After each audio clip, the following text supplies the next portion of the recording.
Happy New Year, fellow Blues, fellow citizens.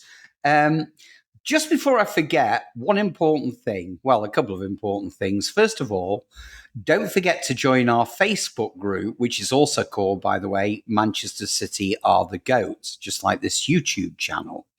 So if you're watching this on YouTube, come and join us on Facebook. We'd love to have you. Now, I'm going to start off by admitting something that I'm very guilty of.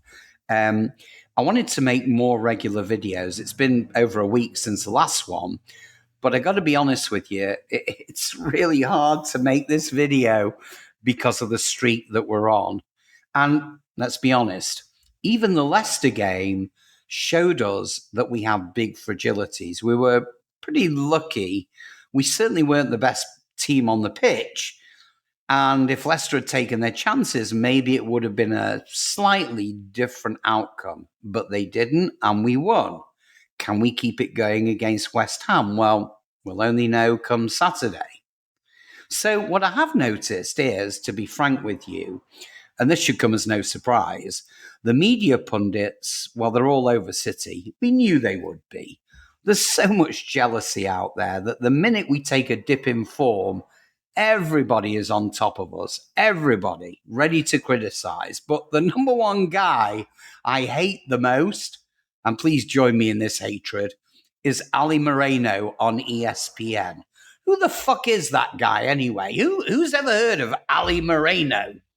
But every time City comes up, that guy is quick to criticize us. Very quick. Too quick at times. Personal observations, I would never ever purposely criticize our manager or our players. And let me give you the reason why. And you probably know this already. If you look back at Pep's throne, if you like, or Pep's time at the club, he's given us so much goddamn pleasure, so much joy. He's changed our lives. He's put a smile on our faces. He's made us love City again. Now, really, really love City. And I'm going to give you an example of two players that I particularly love that I got to tell you are bang out of form at the moment. So the first one is the Prince, Phil Foden. Love him. Love that guy. Not just because he's a Mancunian, not because he's one of our own. I just love him. I love his attitude. I love his commitment. I love the way he plays the game. But let's face it, the Phil Foden of this year or this season is not the Phil Foden of last season. That's a problem. The other player that I absolutely love, and he's a true baller in every sense, is Gvardiol. Love that guy to death. Now, here's the irony behind Gvardiol.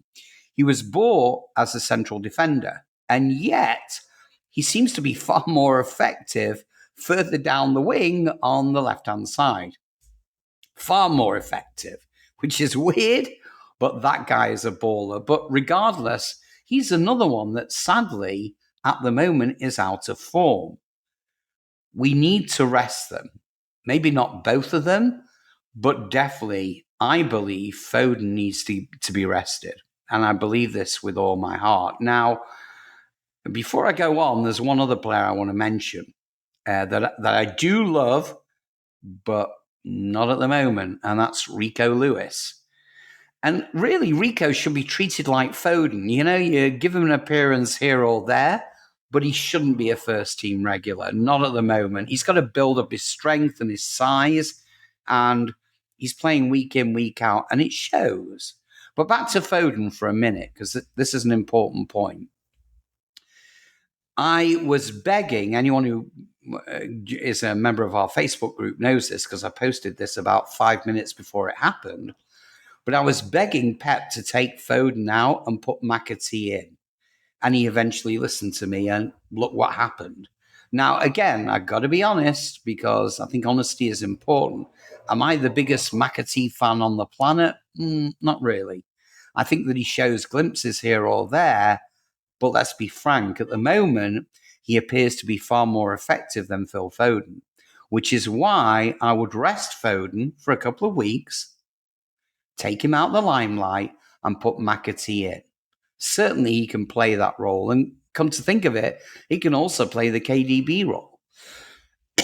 It's time to let McAtee in before we sell him. If we do sell him, I don't know. I hope we don't, but it could happen. So let's take a quick look at our forward line for a second, because I do have an observation here that I want to share with you. So if you take our front three of Doku, Savinho, and Haaland, not that Pep always plays all three, but most of us like to see those three because they're the most exciting. Now, here's the one thing that all three of them have in common. They're fucking fast. They are like Billy Whiz. They are fast as fuck, which means that when we start playing with possession, 99% of the time, we're missing out on using them to the highest ability. I would like to see more direct balls come over the top and let the front three go for it. Now, I noticed Phil, bless him, even though he's going through a bad time, he did this twice in the first half against Leicester. Twice. So we finally got the message that it is a viable option for us, but we don't use it as much as we could. Another issue that we have, and you may not have noticed this, is we've lost our free kick specialist to Arsenal.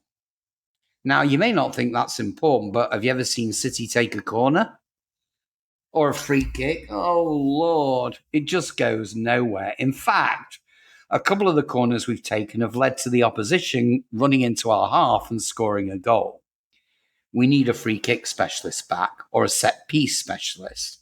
Also, and this may or may not be important because I only speak one language, but our current assistant manager, who looks very much like Kevin Keegan, as you all say, he doesn't speak a word of English.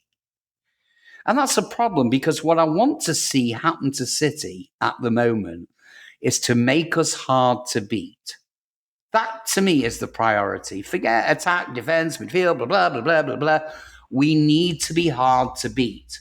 We need to be hard to play through the lines. That's why players like Gunda need a rest, because they haven't got the legs anymore to cope with it. And we cannot play, in my mind, Gunda and KDB in the same midfield. I just think that's a disaster, because we will be outran. KDB, I love. I'm not asking for him to be dropped, because he can produce 99 minutes of, well, sorry, not 99. He can produce 88 minutes of average crap and 2 minutes of magic. And those 2 minutes of magic, believe me, more than make up for the 88 minutes of crap or the bad balls or whatever. So the message from me today is, Pep, make us hard to beat. And that kind of got me thinking about how Italians play the game, because pretty much, and we watched Inter come to the Etihad this year, they're hard to beat. Italian teams in general are difficult to beat. So much so, I was thinking about Cole Palmer, and I know that Chelsea fans are saying, you lost Cole Palmer, you know, he's our biggest asset, and you lost him to Chelsea. It got me thinking, maybe it's not Cole Palmer who was our biggest asset. Maybe it was Maresca. The Italian factor of Maresca making us difficult to beat, maybe even more than Cole Palmer going over there. And I'd like us to adopt some of the qualities shown during Mancini's spell. And if you remember, we had tall, strong athletes like Yaya that were really hard to pass through. Really, really hard. We need to get back to that. And personally speaking, that's why, and I'll leave my cards on the table, I've been saying this for a long time, when Pep eventually leaves, and I don't want him to leave, but when he does, there's only one manager I want us to take over, and that's Inter's Inzaghi. That's the only manager I want. I think that he has the ability to win trophies for City anyway. Now, having said that, I don't want to be critical of Pep. Definitely not. Because for the last 10 years, let's face it, guys, we've been in dreamland. 4 in a row, the treble, record points. I could go on and on and on.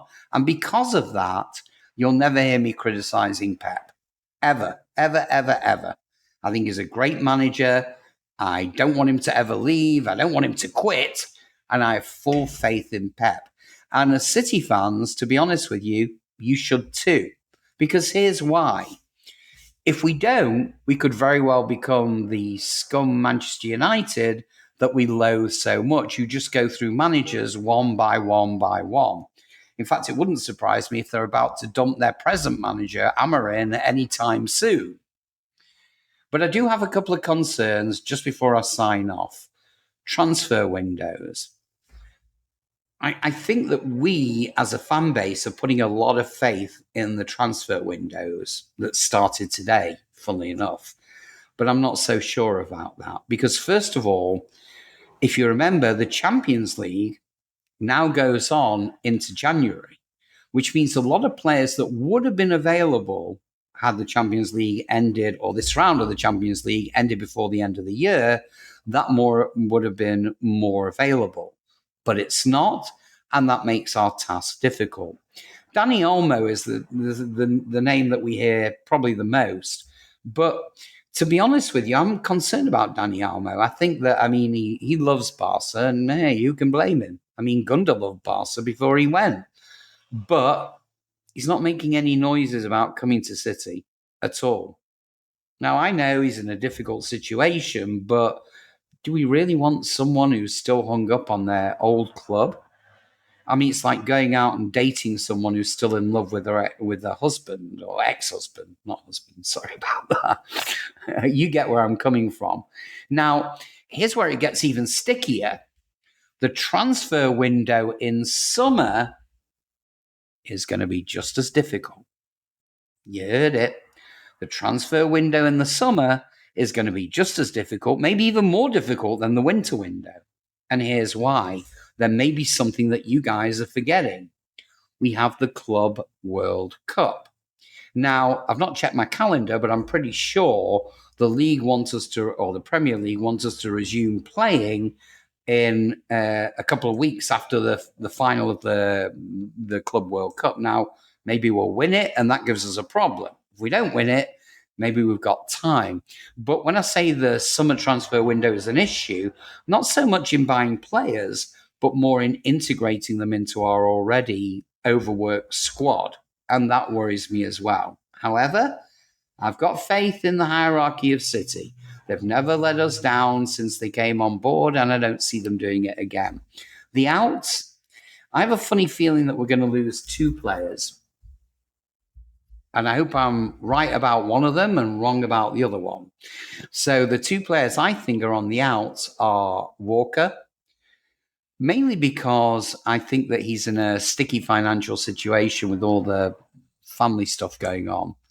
And he needs as much money as possible, which is why I see him going to Saudi. I really do. And at the age that he's at, God bless you, Walker. And by the way, I'm not going to be overcritical of you, Kyle, because to be frank with you, you've been the greatest fullback in the history of the Premier League for City.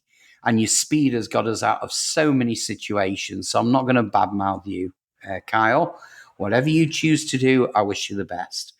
And the next guy I think could be leaving is a guy that we need to build a big, big fucking statue for, and that's KDB. I think that KDB probably wants to explore some other avenues, and I wouldn't be surprised if he ends up here in America with San Diego, which is not too far away from LA, which is where I am, which means that occasionally maybe we can go and see him.